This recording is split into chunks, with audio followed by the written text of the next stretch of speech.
Hello everyone. Hello everyone. This is Mr. 13 Things. I'm going to try to go through speaking slowly. You know that'll be tough. And go through kind of a start to finish around an actual lesson plan, if you would, or something that maybe, I don't know that everyone needs to know it, but it really comes in handy when you are dealing with web design and math playing in the same place, which I think is where our students now are. They are dealing with graphics in their games. At the same time, they are dealing with graphics in their coordinate plane, as we say. Or I would call the 2D space, or eventually perhaps the 3D space, because they're definitely working in the 3D space. So what I'm going to do is I'm going to show you how we're going to set up this ability to kind of use the Khan Academy exercise framework to very quickly come up with a quiz, if you would, that's in your own script that you can get reports on and that you can start to build over time, both you and your students. So what I've done is I've brought up Smooth Draw 3.2, 3.0. This is again what Sal Khan uses, Khan Academy. It's open source, and even if it was free, it'd be a good $20 buy. Not a big deal, I hope, but it is a big deal, I know. So the fact that it is free for now is good. And what I want to show up is how I want to show you that some of the idiosyncrasies of it, that if I want to change the canvas size, which is what I want, because I want to really target this at a 640 by 480, you'll see why later. If you're capturing for lectures, you want to capture at 1280 by 720 is a really nice upload to YouTube. It gets you that HD. But in this case, we're going to go to Canvas, resize, click that one off, clicky clicks off, and we're going to type in 640 by 480. And what you've got to do now, as a rule, is just basically go back to File, New, and now you've got your kind of layout there. Okay, I'll also point out that you'll forget this sometimes, but right away, beginning with a new layer is a nice idea. And now I'm picking up to now I was dealing with a mouse, and now I am picking up my Wacom Bamboo tablet. It's hard to explain how much we are handicapping kids when we don't give them a pen interface or something like it. That's a lot of the value of the iPad with the stylus. But a Wacom tablet anywhere between $50 to $100. I know that's a lot of money, so you might want to have some of those floating around. In engineering, I'm trained as a civil engineer, amongst other things, and we've always had digitizers from the time I began my professional career. So the tablet is not anything new. So that said, I'm going to go ahead and go through a quick lesson here, and then I'm on the same space, and then I'm going to go through and make the quiz. All right, so here's the lesson. When you're dealing on a plane, maybe you're going to deal with a picture and okay, we're going to call a picture here, and the picture is pixels, and it's a little wider than but I'm going to call that picture 640 wide by 480 height. So that's obviously, I hope that's 640 this way, and this is 480 this way. Now, the difference between Cartesian coordinate math that you're used to in math and what's happening in the computer system when you're dealing with images is that you are either dealing with a coordinate system, one that has an origin here, right? Or sometimes something with an origin here. So this is your typical math origin, and in this case we're dealing with something that's x in that direction and y direction that direction. And in this case we're dealing, I'll call that, with something that's x prime that way and y prime that way. So you have, in effect, right, two coordinate systems, and they differ not only in their origin, so they differ, okay, in origin, and the other thing they differ in is handedness. I think that's the word, handedness. And this is a right-hand coordinate system, and this is a left-hand coordinate system. And I'll actually have to have the video on me, but that's something you can go and have people send off. Basically, if you're talking typical math, your left hand is in your pocket. If you're speaking like many of us do with our hands, and you speak with your right hand. And if you're dealing with the left-hand coordinate system, your right hand is you're dealing with your left hand. In both of these cases, the Z is coming out of the board, and that's really where the left and right-handed becomes really important. All right, so how do you take a point here and convert from one to the other? And I'll save you the problem of going through how we derive this, but I'm going to basically go ahead and do it this way. I'm going to show you here, and then we're going to go ahead and have the quiz. So we always start in all these coordinate transformations with a couple of basics, and the first one is that we're dealing with something called a matrix times a vector. Very often the vector is going to be the location of the x, y, and the z point, and then a 1. I call this a chaser. You can call it what you want. It's a scale factor. So this is our vector, essentially the x, y, and the z of this point here. We write it this way in typical matrix math, and obviously x, y, and z. And forgive me if adding the z coordinate confuses you or throws you off, but I'm letting you know that on a very real belief that kind of carrying around the z is not a bad thing as much as you can because of the fact that things have gone to 3D.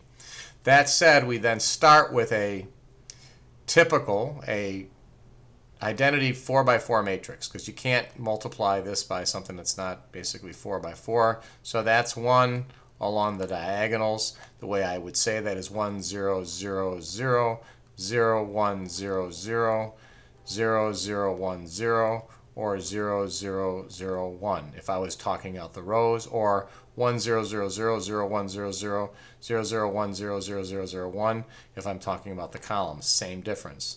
So this essentially is the number 1.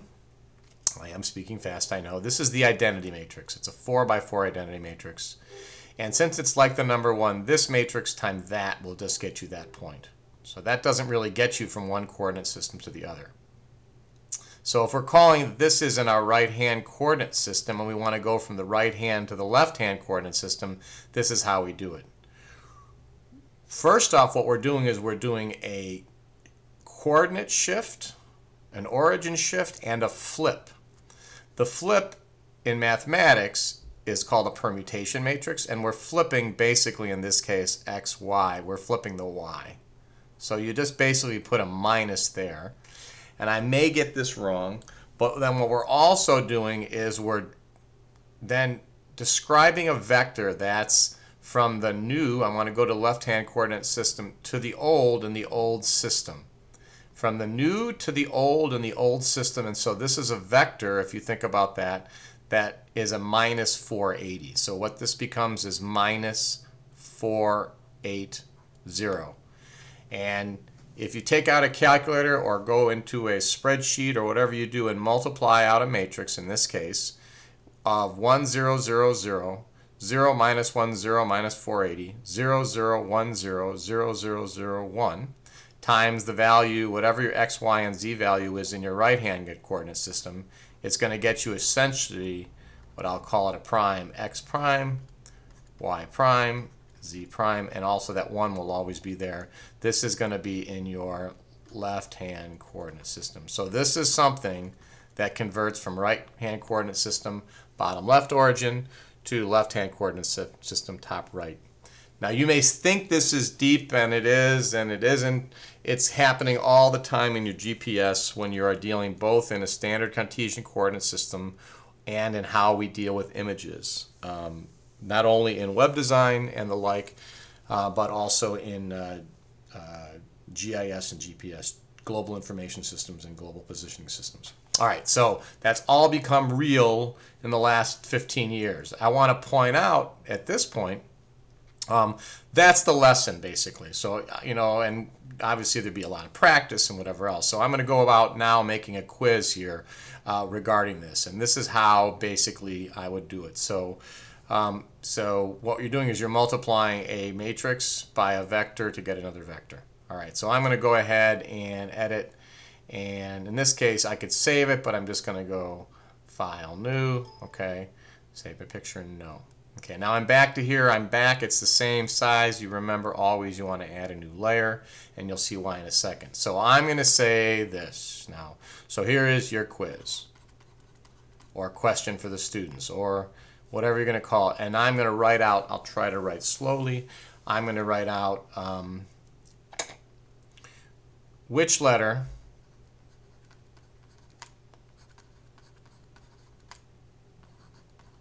does the shift in the Y, the shift in the Y, and I could have also said which letter does the shift in the Y. Each letter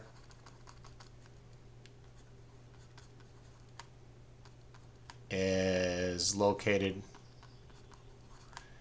in a particular place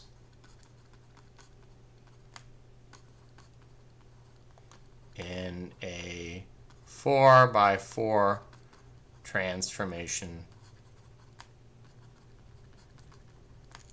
matrix. Now we're back to the point of me not being able to write, and I'm going to try to do better next time and do better the time after that. But what I'm going to do is I'm going to now go ahead, maybe change color here, and that would be something. I'm going to go ahead and just out here show a matrix, right? And I'm going to do this. A, B, C, or D. All right, so A, B, C, or D. And in reality, I could have the students drag, right? And basically then I might go and change the color back and go A0, 0, 0, 0, 1, 0, C, 0, 0, B, 0, 0, 0, 0, 1. I could do that. I got that wrong, basically. The D should be up here. That's the D. All right. I could do that and have them drag it to that, but it probably would make a whole lot more sense, and I'm going to have thrown things off to now come over here, black again, and basically put a box in here and say it's A, put a box in here that says it's B, and put a box here that says it's C, and put a box here and says it's D. And then I would say, answer the question. The question is, which letter does the shift in the Y, not the flip, all right? And now you will take a screen capture. And the way you basically take a screen capture at this point is just to do this.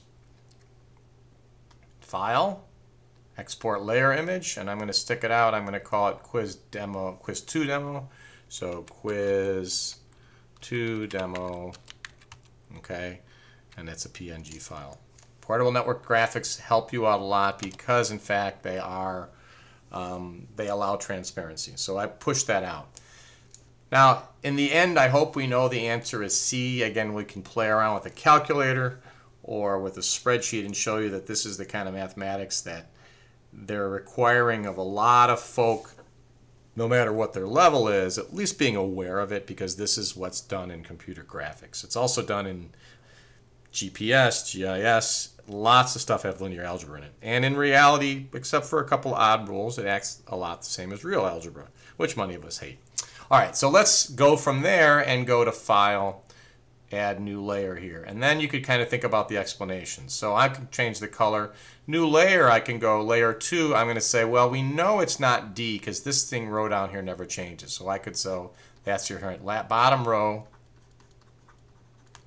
never changes. Okay, bad writing. And then I could do add a new layer. And then I could, so we know it's not B because B is a shift, for the Z. Z is affected by Z, or by B. Z is affected by B. A, okay, X is affected by A. And in fact, the answer is C. Now, what I've done each time is I did not save a layer each time, but in that, I have now outputted all of my hints. So what I did to summarize is I did the lesson in the middle of it, I wrote the quiz, and I'm going to say, a person like me, this writing is not going to work for you. So you can go ahead. I could have done something like this in this program. This must have a text. I could have gone here and said, this I guess I can't do it. All right, so I could have dragged and dropped, and you'll see a lot of that. So, okay, so you've kind of got this laid out, and you've got some images 1, 2, 3, and 4. All right, what I'm going to do now in each of these, I'm going to go to the layer, export layer image, and now instead of it being quiz 2 demo, it's going to be quiz 2 demo underscore h1, and you get the picture, .png.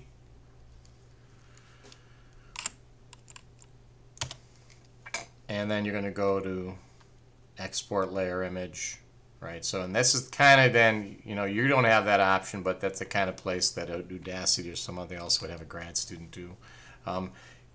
Having students go through this at one point, all of a sudden they've used the GIMP or Smooth Draw. We'll talk about why to use Smooth Draw later.